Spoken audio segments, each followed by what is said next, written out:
اعوذ باللہ من الشیطان الرجیم بسم اللہ الرحمن الرحیم۔ السلام علیکم ناظرین، میں لو اسلام چینل سے مخاطب ہوں۔ آج میں آپ کے لیے ایک اسلامی سٹوری پڑھتی ہوں۔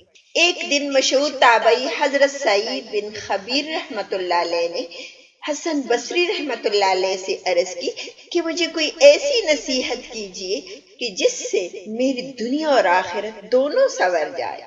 آپ نے فرمایا، تین چیزوں سے دور رہنا۔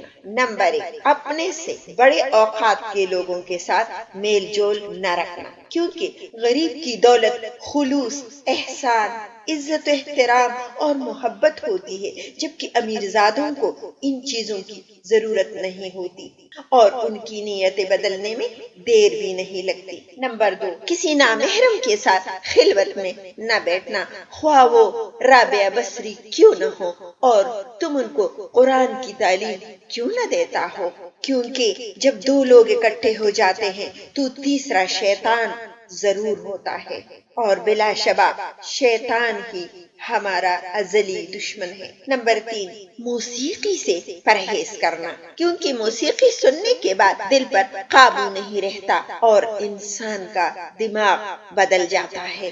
موسیقی نبی پاک صلی اللہ علیہ وآلہ وسلم کی ناپسندیدہ چیز ہے، اور موسیقی سننے کے بعد انسان کا دل مچل جاتا ہے اور آخرت سے اٹھ کر دنیا پر قبضہ کر دیتا ہے۔ اسی لیے تو علامہ اقبال کہتے ہیں، عقل والوں میں یہ ذوق جنون کہاں، عقل والوں میں یہ ذوق جنون کہاں، یہ عشق والے ہیں جو ہر چیز لٹا دیتے ہیں۔ ناظرین کرام، میں امید کرتی ہوں کہ آپ کو یہ سبق آموز سٹوری پسند آئی ہوگی۔